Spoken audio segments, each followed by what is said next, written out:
Hello students, last video में हमने discuss किया था about the solution of the linear equation in two variable. क्या क्या कंडीशन उनकी बनती थी, उनके सॉल्यूशन कैसे फाइंड आउट कर सकते हैं। तो उसकी तीन कंडीशन बनती थी कि unique solution, no solution and infinitely many solution. एक तो इंटरसेक्टिंग लाइन थी, एक पैरेलल लाइंस थी और एक कोइंसिडेंट लाइंस थी। उन तीनों के बारे में किया था। तो उसी से रिलेटेड आज हमारी फर्स्ट एक्सरसाइज है 3.1।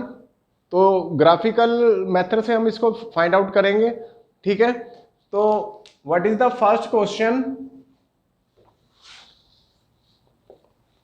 स्टूडेंट? इसमें तीन मेथड आएंगे, एक ग्राफिकली, एक एलिमिनेशन और एक substitution method. Cross multiplication method हमारे सिलेबस से कट चुका है। तो इन तीनों मेथड से हम एक्स और वाई की वैल्यू फाइंड आउट करेंगे। तीनों से आंसर सेम ही आता है। एक क्वेश्चन को अगर हम ग्राफिकली, एलिमिनेशन और सब्स्टिट्यूशन से सोल्व करेंगे तो तीनों से आंसर क्या आएगा? सेम आएगा। ठीक है, ये तीनों में आपस में मैं रिलेशन बता रहा था। तो फर्स्ट एक्सरसाइज में हमें सिर्फ उसको ग्राफिकली मेथड से ही सोल्व करना है। ठीक है, तो अवर फर्स्ट क्वेश्चन इज, वो कह रहा है 10 students of class 10 took part in A quiz. किसी क्विज में पार्टिसिपेट करने गए हैं 10th क्लास के बच्चे। टोटल स्टूडेंट कितने हैं? 10 है। तो कह रहे हैं उसमें number of girls are 4 more than the boys. जो नंबर ऑफ गर्ल्स हैं वो बॉयज से 4 मोर देन है। तो कह रहे हैं find the number of boys and girls graphically method. यानी कि इसमें हमने ग्राफ की हेल्प से कितनी गर्ल्स हैं कितने बॉयज हैं वो हमें फाइंड आउट करना है। तो वर्ड प्रॉब्लम जितनी भी हैं उनका एक सिंपल सा मेथड होता है कि उसमें जो सबसे पहले हमें ये चेक करना होता है कि फाइंड आउट क्या करना है। जिसको भी फाइंड आउट करना है उसको हम variable x and y, two variable है तो एक्स और वाई सपोज करेंगे। तो इसमें बॉयज और गर्ल्स फाइंड आउट करना है हमें, तो हम इसमें बॉयज और गर्ल्स को ही सपोज करेंगे। ठीक है, तो इसमें करते हैं let numbers of boys equal to x. हमने एक्स सपोज कर लिए। और लेट नंबर ऑफ गर्ल्स हमने क्या सपोज कर ली? वाई। ठीक है, तो स्टूडेंट इसमें इन क्वेश्चन में हमेशा दो कंडीशन दे रखी होंगी, क्योंकि पेयर ऑफ लीनियर इक्वेशन था ना। पेयर मतलब दो इक्वेशन थी, तो इसलिए हमेशा क्या होगा? टू कंडीशंस दे रखी होंगी। तो अकॉर्डिंग टू क्वेश्चन करेंगे हम सारा। शॉर्ट फॉर्म में लिख दिया मैंने, अकॉर्डिंग टू क्वेश्चन। जो हमारे पास फर्स्ट कंडीशन है, फर्स्ट कंडीशन वो कह रहा है number of girls are 4 more than the boys, यानी कि गर्ल्स जो हैं बॉयज से ज्यादा है। तो अगर मैं यहां पर बॉयज लिखता हूं और यहां पर मैं गर्ल्स लिखता हूं, तो मुझे इन दोनों को इक्वल लाने के लिए क्या करना पड़ेगा? वो कह रहा है कि गर्ल्स जो हैं बॉयज से 4 मोर देन है, तो मुझे यहां पर 4 ऐड करना पड़ेगा इसमें, तभी उसके इक्वल आएगा। जैसे सपोज करो कि बॉयज हमारे पास 10 है और गर्ल्स हमारे पास 14 है, तो मैंने 10 और 14 लिखा यहां पे। तो मुझे इक्वल का साइन डालने के लिए क्या करना पड़ेगा? इसमें 4 ऐड करना पड़ेगा ना मुझे। क्लियर हो गया? तो क्योंकि पेयर ऑफ लीनियर इक्वेशन है ना, तो ये इक्वेशन कैसे बनेगी? जब इक्वल का साइन आएगा। तो इक्वल का साइन आने के लिए उसने दो कंडीशन बता रखी होंगी। फर्स्ट कंडीशन क्या बताई है? जो गर्ल्स हैं वो बॉयज से 4 मोर देन है। ठीक है, तो ये तो हमारी फर्स्ट इक्वेशन बन गई। इसको ऐसे ही रहने देते हैं, क्योंकि हमें पॉइंट निकालने के लिए एक्स या वाई को लेफ्ट या राइट पे करना पड़ता है। और सेकंड कंडीशन है, देखो स्टूडेंट, इसमें फर्स्ट या सेकंड कंडीशन कुछ भी कर सकते हो आप। इसको भी सेकंड कंडीशन बना सकते थे, कोई दिक्कत नहीं है इसमें। जैसे जो मैं सेकंड कंडीशन बनाने जा रहा हूं, इसको आप फर्स्ट में भी लिख सकते थे। तो सेकंड कंडीशन है कि टोटल कितने हैं वो दोनों, यानी कि टोटल कितने हैं वो 10 है। बॉयज और गर्ल्स मिला के कितने हैं? 10 है। तो इस कंडीशन को फर्स्ट में भी लिख सकते हो, सेकंड में लिख सकते हो, कोई प्रॉब्लम नहीं है। मेन है कि हमारी दोनों इक्वेशन ठीक होनी चाहिए। ठीक है, तो इसको ग्राफिकली सोल्व करना है। ग्राफिकली सोल्व करने के लिए क्या करना होता है? हमें इसमें पॉइंट्स निकालने होते हैं।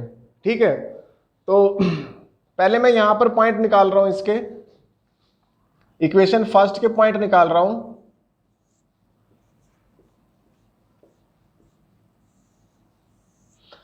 देखो स्टूडेंट, वैसे नॉर्मली बच्चे 2 पॉइंट्स फाइंड आउट करते हैं इसमें, ठीक है, बट मैं आपको कह रहा हूं कि आप 3 पॉइंट्स फाइंड आउट करो, क्योंकि ना 3 पॉइंट्स में क्या होता है कि हमारी अगर बाई चांस यहाँ पे कोई मिस्टेक हो रही है ना, तो हमें ग्राफ में पता लग जाता है कि वो हमने यहाँ पे कोई मिस्टेक कर दिया प्लस या माइनस की। कि अगर 2 पॉइंट्स लेके हम ग्राफ बनाएंगे तो 2 points always lie on the straight line, क्योंकि इसका ग्राफ जो बनेगा वो स्ट्रेट लाइन से बनेगा। तो ग्राफ के अंदर ये इसी पे बनाना है हमें graph, x axis and y axis.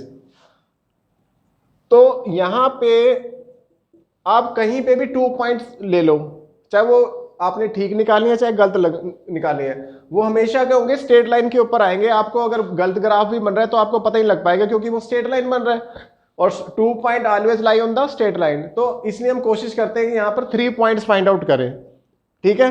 3 point से क्या होगा, अगर बाई चांस यहाँ कोई मिस्टेक हो रही है तो ग्राफ हमारा यहाँ पर स्ट्रेट लाइन में नहीं आएगा, 2 पॉइंट आएंगे, 1 पॉइंट ऊपर या नीचे आ जाएगा, उससे हमें पता लग जाएगा कि यहाँ पे हमने कोई मिस्टेक कर दी है। सिर्फ 3rd पॉइंट निकालने का ये बेनिफिट है कि हमारे ग्राफ में हमें मिस्टेक पता लग सकती है, 2 पॉइंट से हमें मिस्टेक पता नहीं लगेगी। और अगर आप बिल्कुल कंफर्म है कि 2 पॉइंट्स मेरे बिल्कुल ठीक है, एक्यूरेट, कोई 100% है, फिर आप 2 पॉइंट से भी इसको ड्रा कर सकते हैं, ठीक है। तो इन क्वेश्चन में तो सिंपल ही होता है, कोई दिक्कत नहीं है। जैसे यहाँ पर x को 1 पुट करा तो 4 में प्लस करते जाना है, तो y कितना आ गया हमारे पास 5, 1 + 4 5। x को 2 पुट किया तो 2 + 4 6, x को 3 पुट किया तो कितना आया 7 आ गया। उसी तरह से हम यहाँ पर क्या करते हैं, x या y किसी को भी एक तरफ रख लेते हैं।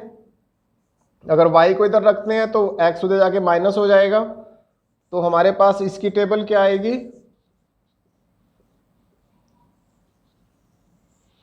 ये आएगा हमारे पास। अगर x को हम 2 रखते हैं तो y कितना आएगा 8, अगर हम 4 रखते हैं तो y कितना आएगा 6, अगर इसको 5 रखते हैं तो ये कितना आएगा 5 आएगा, ठीक है।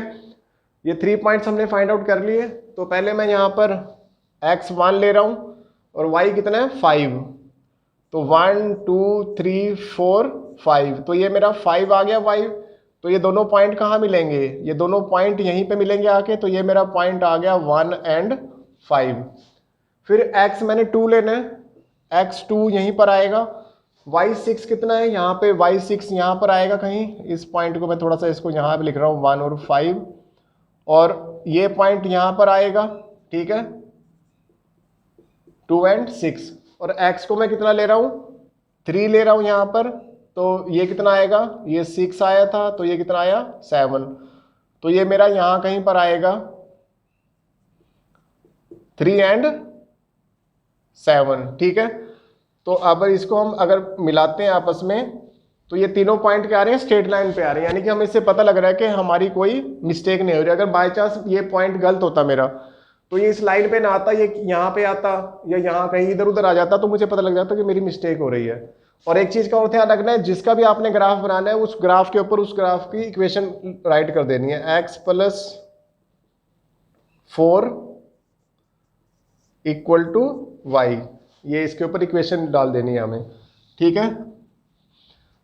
इसके बाद x = 2 y = 8 है, ये 2 था, 8 यहां पर आएगा, यहां कहीं आएगा 8, तो ये हमारे पास पॉइंट आ गए 2 और 8। x 4 है और y कितना है 6, तो 4 यहाँ पर आएगा और 6 तो यहाँ आ ही रहा था, तो ये मेरे पास पॉइंट आया 4 और 6। फिर 5 5 है, x 5 यहाँ पर है, y 5 यहाँ पे आएगा कहीं इसी के ऊपर बिल्कुल, ठीक है, तो ये आया 5 5, ये भी तीनों आ रहे हैं, तो इसको हम ज्वाइन कर दें ऐसे। तो इसके ऊपर भी इस इक्वेशन का नाम लिख देना है, x + y = 10। नाम हम इसलिए लिखते हैं कि बोर्ड में जब पेपर चेक हो तो एग्जामिनर को चेक करते टाइम प्रॉब्लम ना हो कि ये ग्राफ है या ये ग्राफ है, वो यहीं से पढ़ के डायरेक्ट पता लगा लेता है कि हमने इसका ग्राफ बनाया है, ठीक है। तो दोनों पॉइंट कहाँ पे कट कर रहे हैं, आके 3 और 7 पे, तो 3 और 7 यहाँ पे पुट करें, इसमें ही पुट करके देखो, 3 + 7 10 बनता है, और 3 7 यहाँ से भी हमारा ये सेटिस्फाई कर रहा है, यहाँ 3 प्लस पट करें तो 7, और यहाँ पे भी 7 बनता है, 3 + 4 7, तो दोनों को सेटिस्फाई कर रहा है। It means first point x आया है तो इसमें आया number of boys equal to 3 और number of girls equal to 7। ठीक है, गर्ल्स जो है 4 मोर देन थी ना इससे, तो ये हमने इसका ग्राफिकली इसका आंसर फाइंड आउट कर लिया है। ठीक है, जो सिंपल क्वेश्चन था, मेन इसमें हमें क्या करना है कि हमें 3 पॉइंट्स का एक कॉन्सेप्ट है वो क्लियर करना है कि 3 पॉइंट्स मैंने आपको बता दिए। 2 पॉइंट से भी ग्राफ बन जाएगा, बट 2 पॉइंट्स हमारे पास कंफर्म होने चाहिए कि वो बिल्कुल ठीक आ रहे हैं। और अगर आपको लगता है कि बिल्कुल ही ठीक करना है क्वेश्चन, तो 3rd पॉइंट निकाल के ग्राफ बना लें। ग्राफ से हमें क्लियर हो जाएगा कि सारा कुछ पॉइंट हमने ठीक फाइंड आउट कर रहे हैं, क्योंकि कई बार हम यहाँ पे निकालते हुए प्लस माइनस की मिस्टेक कर देते हैं और हमारे ध्यान नहीं रहता। तो 2 पॉइंट्स में आपको यहाँ पता नहीं चल पाएगा कि गलत हुआ या ठीक हुआ है। 3 पॉइंट्स में आपको यहाँ पे क्लियर हो जाएगा, क्योंकि जो इतने कोलिनियर होने चाहिए तीनों पॉइंट। तो अगर यहाँ पे मिस्टेक की है तो वो वहाँ पर कोलिनियर नहीं होंगे, एक पॉइंट ऊपर या नीचे हो जाएगा। ठीक है, तो ये हमारा फर्स्ट क्वेश्चन था। सेकंड क्वेश्चन की इक्वेशन भी सिंपल है, उसमें तो ज़्यादा कुछ समझने का है ही नहीं है, डायरेक्ट पेन और पेंसिल्स को लेके दिया हुआ क्वेश्चन।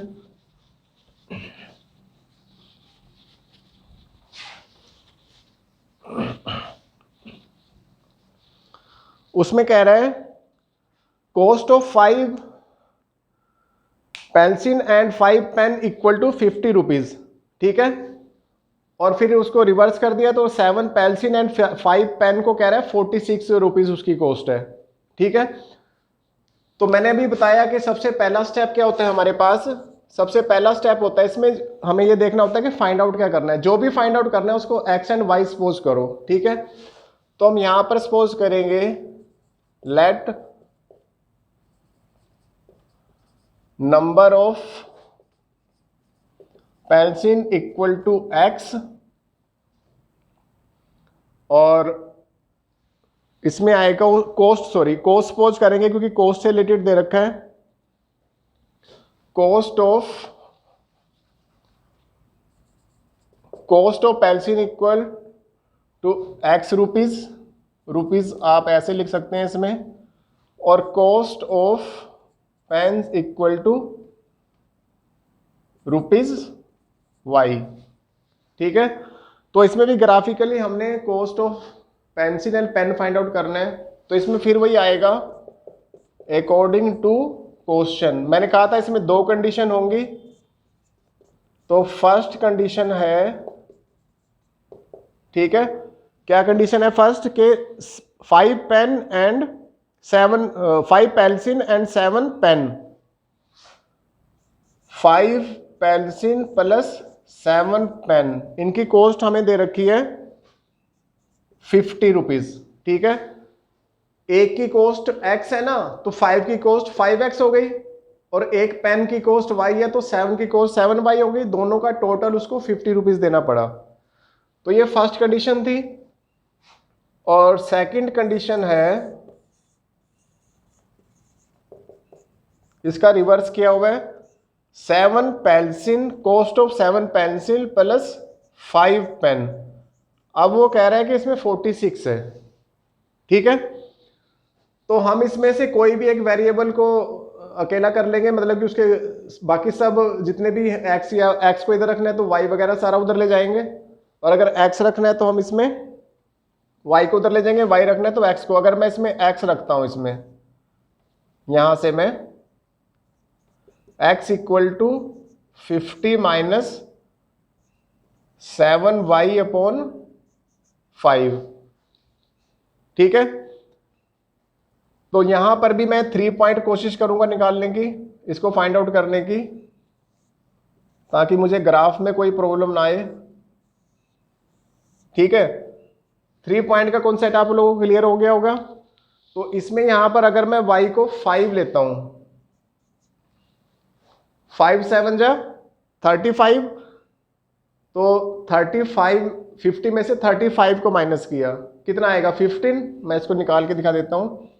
y को अगर 5 लेते हैं तो x कितना आएगा 50, 7 यहां पर हमने 5 रखा ना, तो 50 माइनस 35 अपॉन 5 कितना आया ये 15/5। 5 तो ये 7 आ गया, तो ये मेरा आ गया 5 पुट करने पर 7। फिर मैंने यहाँ पर y को अगर 10 रखता हूँ, ठीक है, y को कितना रखता हूँ अगर 10, तो यहाँ पे कितना आ जाएगा 10, इस y की जगह 10 आएगा, तो यहाँ पर कितना आ जाएगा 70, तो ये कितना आएगा -20/5, तो ये आया 5 4 जा, तो y को मैंने 10 रखा तो ये कितना आ गया -4, क्योंकि 70 50 से ग्रेटर देन होता है ना। इसी तरह से अगर y को मैं यहाँ पर 0 रखता हूँ, y को क्या रखता हूँ 0, तो 0 से कुछ भी मल्टीप्लाई होकर 0 बन जाएगा, तो यहाँ पे भी क्या आएगा 0, तो यहाँ पर क्या आ जाएगा 50/5, तो ये कितना आया 10 आया, यानी कि y को मैंने 0 रखा तो ये कितना आ गया 10 आ गया। क्लियर हो गया? तो 3 पॉइंट्स आ गए हमारे पास इस तरह से। और इसी तरह से अगर मैं यहाँ पे फाइंड आउट करता हूँ, यहाँ पे भी यही होगा कि x या y कुछ भी फाइंड आउट कर सकते हैं। तो अगर मैं यहाँ पर y फाइंड आउट करता हूँ तो 46 - 7x/5, यहाँ पर भी हम 3 पॉइंट फाइंड आउट कर लेते हैं।